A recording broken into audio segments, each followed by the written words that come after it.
ನಿಮ್ಮ ಕಣ್ಣ ಮುಂದಿರುವ ಪಾಕಿಸ್ತಾನದ ನಕ್ಷೆ ಇನ್ನೇನು ಕೆಲವು ದಿನಗಳಲ್ಲಿ ಹರಿದು 2 ತುಂಡಾಗಲಿದೆ. ಯಾವುದೇ ಫೈಟರ್ ಜೆಟ್ಸ್ ಇಲ್ಲದೆ, ಟ್ಯಾಂಕರ್ಸ್ ಇಲ್ಲದೆ ಬಲೂಚ್ ಹೋರಾಟಗಾರರು ಪಾಕಿಸ್ತಾನದ ಬಲೂಚಿಸ್ತಾನ ಪ್ರಾಂತ್ಯದ 85% ಭೂಭಾಗವನ್ನೇ ತಮ್ಮ ವಶಕ್ಕೆ ಪಡೆದುಕೊಂಡಿದ್ದಾರೆ. ಪಾಕಿಸ್ತಾನದ ಪರಮಾಪ್ತ ಗೆಳೆಯ ಚೀನಾ ಕೂಡ ಈಗ ಪ್ರಾಣಭಯದಿಂದ ತನ್ನ ಪ್ರಾಜೆಕ್ಟ್ಗಳನ್ನು ಬಿಟ್ಟು ಅಲ್ಲಿಂದ ಕಾಲ್ ಕೀಳ್ತಿದೆ. ಹೊಸ ದೇಶ, ಹೊಸ ರಾಷ್ಟ್ರಗೀತೆ ಅಷ್ಟೇ ಅಲ್ಲ, ಹೊಸ ಕರೆನ್ಸಿ ಕೂಡ ಈಗ ಸಿದ್ಧವಾಗಿದೆ. ಯಾವ ಪಾಕಿಸ್ತಾನ ಭಾರತವನ್ನ ಒಡೆದು ಚೂರ್ ಮಾಡೋದು ಹೊರಟಿತ್ತೋ ಅದೇ ಪಾಕಿಸ್ತಾನ ಈಗ 2 ತುಂಡಾಗುವ ದಿನಗಳು ಹತ್ತಿರದಲ್ಲೇ ಇದೆ.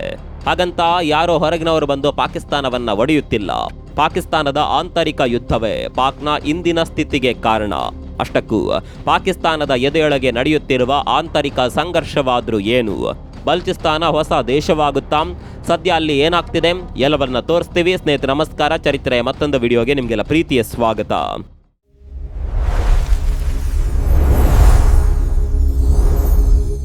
ಬಲೂಚಿಸ್ತಾನ್ ಅಂದ್ರೆ ಪಾಕಿಸ್ತಾನದ ಪಾಳಿಗೆ ಒಂದು ಚಿನ್ನದ ಮೊಟ್ಟೆ ಇಡುವ ಕೋಳಿ. ಆದ್ರೆ ಪಾಕಿಸ್ತಾನ ಈ ಕೋಳಿಗೆ ಯಾವತ್ತೂ ಕಾಳು ಹಾಕಲಿಲ್ಲ, ಬದಲಾಗಿ ರಕ್ತ ಹೀರುತ್ತಾ ಬಂತು. ನೀವು ನಂಬ್ತೀರೋ ಬಿಡ್ತೀರೋ, ಈ ಭೂಭಾಗದಲ್ಲಿ ಬರೋಬ್ಬರಿ 150ಕ್ಕೂ ಹೆಚ್ಚು ಗ್ಯಾಸ್ ಫೀಲ್ಡ್ಗಳಿವೆ. 2200ಕ್ಕೂ ಹೆಚ್ಚು ಕಾರ್ಯಾಚರಣೆಯಲ್ಲಿರುವ ಕಲ್ಲಿದ್ದಲು ಗಣಿಗಳಿವೆ. ಇಷ್ಟೇ ಅಲ್ಲದೆ ಚಿನ್ನ ಮತ್ತು ತಾಮ್ರದ ಬೃಹತ್ ನಿಕ್ಷೇಪಗಳು ಇಲ್ಲಿವೆ. ಸಂಪನ್ಮೂಲಗಳ ದೊಡ್ಡ ಖಜಾನೆಯೇ ಈ ಬಲೂಚಿಸ್ತಾನ್. ಆದರೆ ಇಲ್ಲಿನ ಜನರ ಪರಿಸ್ಥಿತಿ ಹೇಗಿದೆ ಗೊತ್ತಾ?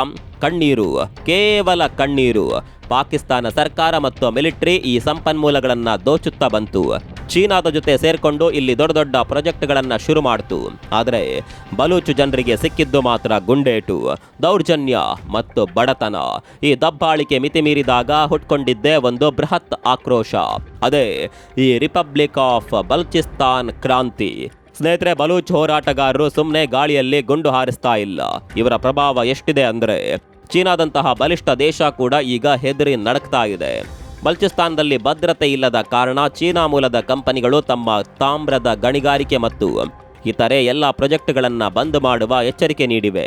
ಪಾಕಿಸ್ತಾನ ಸರ್ಕಾರ ಚೀನಾಗೆ ಬಲೂಚಿಸ್ತಾನದಲ್ಲಿ ಯಾವ ಸಮಸ್ಯೆಯೂ ಇಲ್ಲ, ನಾವು ಭದ್ರತೆ ಕೊಡ್ತೀವಿ ಅಂತ ಸುಳ್ಳು ಹೇಳಿ ಹಣ ಹೂಡಿಕೆ ಮಾಡಿಸಿತ್ತು. ಪಾಕಿಸ್ತಾನ ಸುಳ್ಳು ಹೇಳೋದ್ರಲ್ಲಿ ನಿಸ್ಸೀಮ. ಅಮೆರಿಕಾಗೂ ಸುಳ್ಳು ಹೇಳ್ತು, ಇರಾನ್ಗೂ ಸುಳ್ಳು ಹೇಳ್ತು, ಈಗ ಚೀನಾಗೂ ಅದೇ ಸುಳ್ಳು ಹೇಳಿದೆ. ಆದರೆ ಈಗ ಚೀನಾದ ಇಂಜಿನಿಯರ್ಗಳು, ಕೆಲಸಗಾರರು ಪ್ರಾಣ ಭಯದಿಂದ ವಾಪಸ್ ಚೀನಾಕ್ಕೆ ಓಡಿ ಹೋಗ್ತಾ ಇದ್ದಾರೆ. ಯಾಕೊತ್ತಾ? ಬಲೂಚಿಸ್ತಾನ್ ಲಿಬರೇಷನ್ ಆರ್ಮಿಯ ದಾಳಿಗಳು ಅಷ್ಟರ ಮಟ್ಟಿಗೆ ತೀವ್ರವಾಗಿದೆ. ಇದರ ಬಗ್ಗೆ ಪಾಕಿಸ್ತಾನದ ವಿದೇಶಾಂಗ ಸಚಿವಾಲಯದ ವಕ್ತಾರರನ್ನ ಕೇಳಿದ್ರೆ ಅವ್ರೇನು ಹೇಳ್ತಾರೆ ಗೊತ್ತಾ? ನಮ್ಮ ಚೀನಿ ಅತಿಥಿಗಳಿಗೆ ನಾವು ಅತ್ಯುತ್ತಮ ಭದ್ರತೆ ನೀಡ್ತಾ ಇದ್ದೇವೆ, ವದಂತಿಗಳಿಗೆ ಕಿವಿಗೊಡಬೇಡಿ ಅಂತ ಬಾಯಿ ಮುಚ್ಚಿಸುವ ಪ್ರಯತ್ನ ಮಾಡ್ತಾರೆ. ಆದರೆ ಗ್ರೌಂಡ್ ರಿಯಾಲಿಟಿ ಬೇರೆನೇ ಇದೆ. ಅಮೆರಿಕದ ಹೂಡಿಕೆಗಳೆಲ್ಲವೂ ಗಾಳಿಯಲ್ಲೇ ಉಳಿದಿವೆ.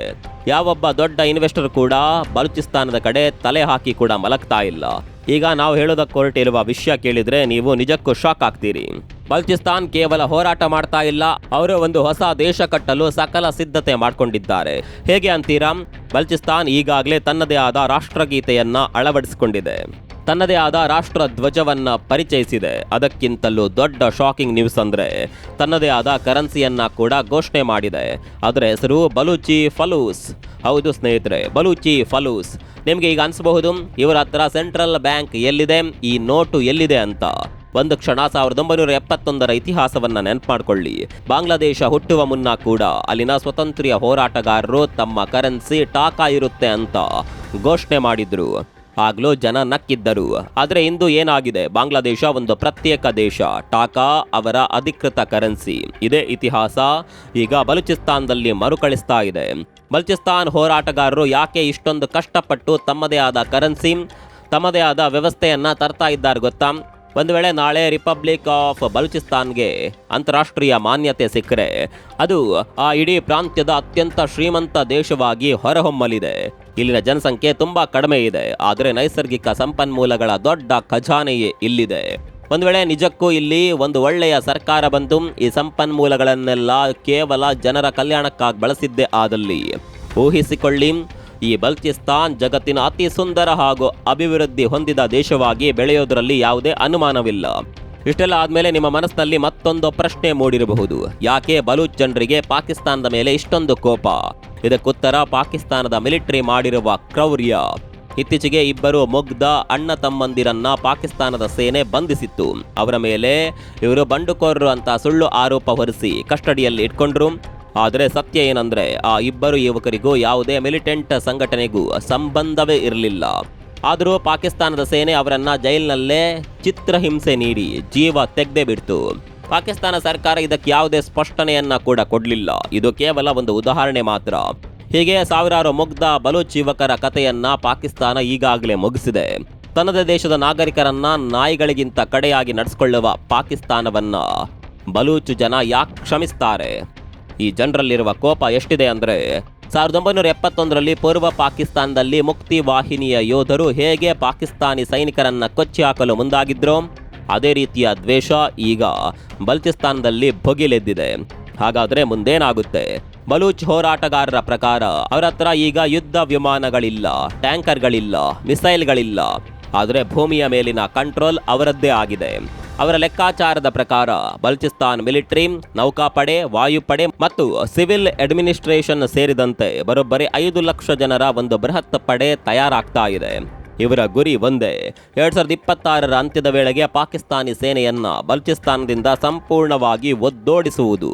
ಮತ್ತು ಈ ಇತಿಹಾಸ ನಿರ್ಮಾಣದಲ್ಲಿ ಬಾಂಗ್ಲಾದೇಶದ ಸೃಷ್ಟಿಯ ಸಮಯದಲ್ಲಿ ಭಾರತ ಹೇಗೆ ಪ್ರಮುಖ ಪಾತ್ರ ವಹಿಸಿತ್ತು, ಅದೇ ರೀತಿಯ ಒಂದು ಕ್ರಿಟಿಕಲ್ ರೋಲ್ ಅನ್ನ ಭಾರತ ಪ್ಲೇ ಮಾಡುವ ಎಲ್ಲ ಸಾಧ್ಯತೆಗಳಿವೆ.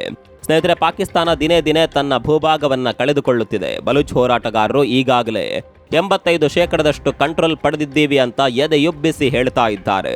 ಪಾಕಿಸ್ತಾನದ ಶವ ಪೆಟ್ಟಿಗೆಗೆ ಅಂತಿಮ ಮೊಳೆ ಹೊಡೆಯೋದು ಯಾರು? ಭಾರತದ ಎಂಟ್ರಿ ಹೇಗಾಗುತ್ತೆ ಅನ್ನೋದು ಸದ್ಯದ ದೊಡ್ಡ ಕುತೂಹಲ. ಆದರೆ ಒಂದು ಮಾತು ಮಾತ್ರ ಸತ್ಯ, ಅದು 1 ತಿಂಗಳ ನಂತರ ಆಗಬಹುದು, 1 ವರ್ಷದ ನಂತರ ಆಗಬಹುದು, ಅಥವಾ 3 ವರ್ಷಗಳೇ ಆಗಬಹುದು.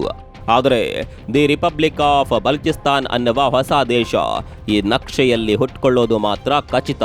ಕಡಿಮೆ ಜನಸಂಖ್ಯೆ ಆದರೆ ಅಪಾರವಾದ ನೈಸರ್ಗಿಕ ಸಂಪನ್ಮೂಲಗಳಿರುವ ಈ ಹೊಸ ದೇಶ ಭವಿಷ್ಯದಲ್ಲಿ ವಿಶ್ವದ ಅತ್ಯಂತ ಶ್ರೀಮಂತ ಹಾಗೂ ಸುಂದರ ರಾಷ್ಟ್ರವಾಗಿ ಹೊರಹೊಮ್ಮಿದ್ರೂ ಆಶ್ಚರ್ಯವಿಲ್ಲ.